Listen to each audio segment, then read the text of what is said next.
It's here. It's here. Season 2, Episode 1 of the Duplex Diaries. Hi friends, that's right, you heard right. It is Duplex Diaries Season 2, Episode 1. Finally here, and more to come. So, if you're brand new here and you have no idea what I'm talking about, I am Sarah Wilson, also known as Budget Girl here on the internet. And this is part of a series that I did last year when I purchased my very first home. It is a $230,000 duplex in College Station, Texas. I'm doing something called house hacking it, which is living in one side and renting out the other. And I will have all sorts of information on that, down to how much I charge my boyfriend to live with me, in the description box down below. When I bought the place, I inherited a tenant, which was a good and a bad thing. It was bad in that I didn't get to vet and pick the tenant myself, and I had to adhere to the lease that was signed with the previous landowners. On the good side, I actually had a housing assistance tenant, which means that the government, the local government, was actually paying me via direct deposit every single month for them to live there. It was at a discounted rate. Market for my area is about $1,200, and they were paying $1,050, but 100% of that was deposited every single month through the pandemic, which was just awesome. I have no complaints about that whatsoever, and it was one of the reasons that I bought the house, because I knew that I was getting into a situation, even though we were in a really tumultuous time with the pandemic, and I was terrified because I bought it right at the beginning of the pandemic. I knew that the rent would be paid. I didn't know if they were going to trash the place or not, but I knew that the rent would be paid. So I did an entire series renovating my side, and one where I went into their unit and documented that, but I hadn't really been able to get my hands on the place or really even like fully inspect all the nooks and crannies to see what needed to be done. They moved out on February 28th, and I had the month of March to renovate the place and make any upgrades or repairs that I thought necessary. And I did have a pre-contracted tenant ready to move in on April 1, and she did, and she's fantastic. I will have a video very soon coming up about how I chose a renter, how I vetted them, all the process of background checks and everything like that. It was surprisingly easy. Promise. So today we are doing a first look walkthrough. I think I took this video on March 2nd or 3rd after the place had been able to air out for a couple of days, and it's my actual first impressions walkthrough, me noticing things that needed to be done, thinking about things that could be done, and all of that, so you can walk through it with me. I will say we ended up doing a lot more than I expected, including fixing some old bad work that was at no fault due to the previous tenant. So my current real estate philosophy is that it's just a rental is not the motto for the things that I'm investing in. This is my very first home that I'm owning. This is my baby, and I want to create an apartment to rent out that is as nice, if not nicer, than the one that I currently live in. I want it to be an extremely nice, safe, wonderful home for someone, because I'm charging them rent to live there. And hopefully if it's a nice place, they'll be more incentivized to take care of it. So going in here, that some things that you're not gonna see as I do the walkthrough is that there's a lot of really bad sheetrocking work. There are thousands upon thousands of tiny holes in the walls, really bad patch jobs. There are places in the ceiling where like something was installed or hanging, and then they just filled it with caulk and then like left the silicone caulk hanging out, so it's like dimply and it kind of looks like the walls are molting. So there's a lot that we have to get into in here, a lot that I was able to fix up and improve that I really think it's going to make a huge difference, especially down the line. So investing in it now, making sure that the home is just really lovely, and you know, all the walls are flat and there's not terrible sheetrocking jobs and like the cross hatching stuff for patches sticking out and just weird holes and stuff. Like, I've been in rentals like that. They're not my favorite, so I want to do better.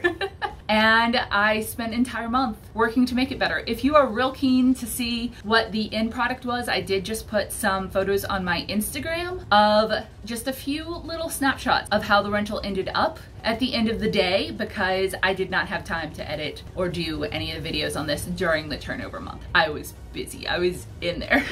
I also did a lot of the renovations and improvements myself, not because I'm an expert in any way, but because A, it saves money, and B, I wanted to learn to do them myself. I did hire out a couple of jobs, and I'll get into all of that and the finances later. You guys know I'm always completely open about the money on these things. And yeah, let's do a walkthrough. Also subscribe, because I was so excited to get into this place. I'd actually had a bunch of additional bathroom cabinetry that I'd hoarded off of Facebook Marketplace, and a door that's been sitting in my garage for 2 months, because as I saw things that came on like the used Facebook Marketplace that I wanted to do as improvements on my side, I just started hoarding them. And so I'm really excited to get into this place, do the work, and I'm really excited about how it turned out and what it looks like now. So let's walk through.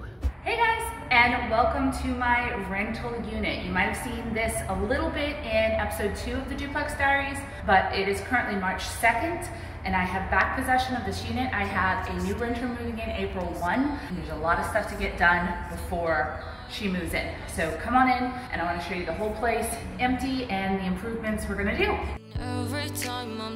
So I was very fortunate. The previous tenant left, took everything out. They didn't clean it completely, but they cleaned it to a level to which I've moved into worse apartments before. First off, over here, we need to replace some outlets, clean that off the bottom. When it was painted, the professional paint sprayers painted over a lot of the light switches. We're also going to need to touch up some of the paint in here. So all of this over here, we've got some little kind of kid scruffs that I completely expect with any renter that needs to be done. Something needs to be done with this as well. There are some cigarette burns, and the back of it isn't quite right, so I'm going to look into getting that fixed.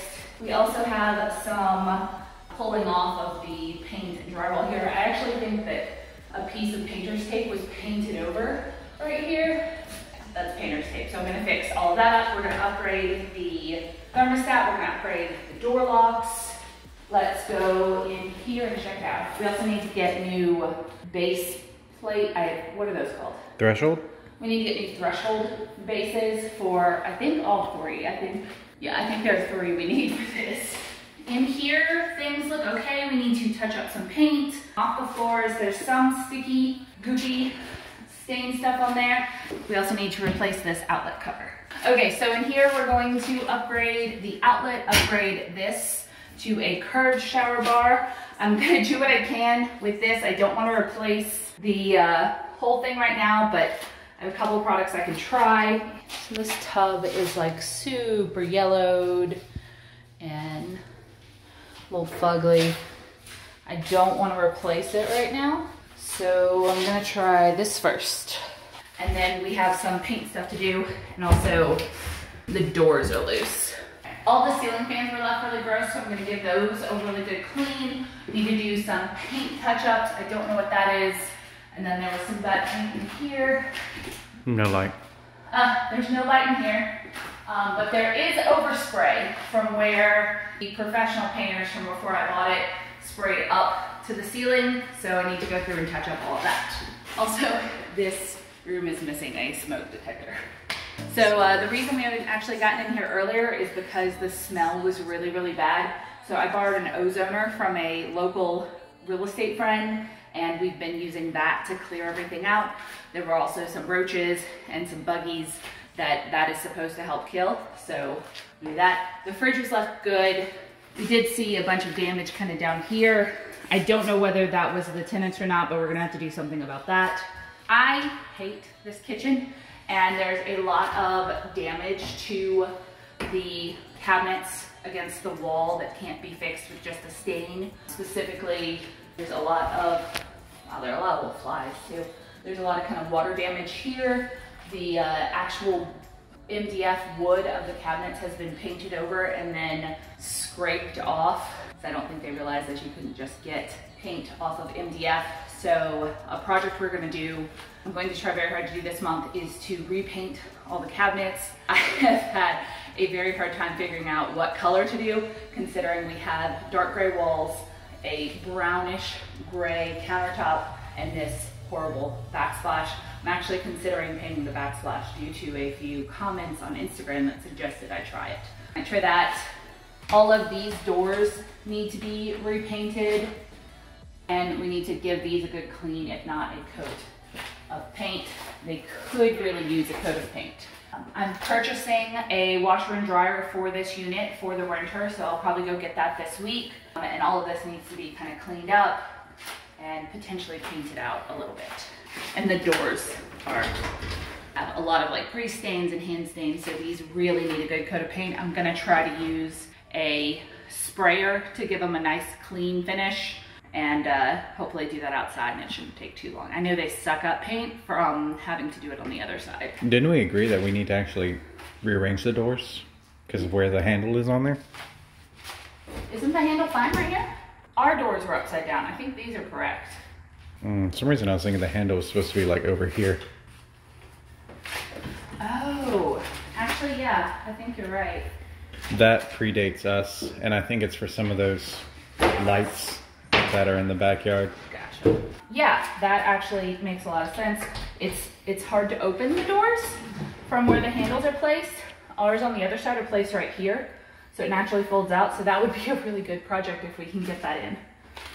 There's some damage here from Lord knows what, but I'm gonna try to fix that up. We're also replacing this back door with one that has a double pane window and internal blinds that we got on sale, or we got off Facebook Marketplace.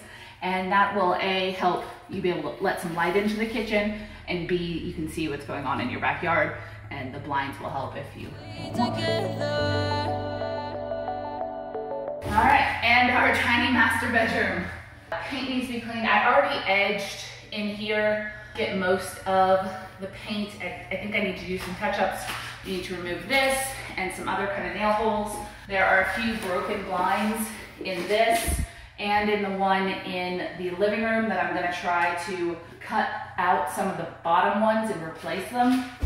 Hey guys, so due to some technical difficulties that I didn't realize until I uploaded the footage, it cut out before you saw the master bathroom or the backyard. I promise you will get to see all of that in the renovation videos upcoming. So make sure that you subscribe if you would like to see someone who has no idea what she's doing try to renovate an apartment and my whole journey into this. It's really fun. I'm really thrilled about it, and I'm really proud of what I was able to do with it. So stay tuned and like and subscribe. Also, don't forget to go to budgetgirl.com, where I have a whole series of real estate investing and articles on my whole process with this. I believe in completely transparent finance, so I'm willing to share with you every single thing I've learned, every mistake I've made, in the hopes that you will be able to do better. Also, make sure to stay tuned to the next one, because at this walkthrough point, I had not found even half of the issues. So you're gonna wanna see those and how I dealt with them. Yeah, very exciting. Bye.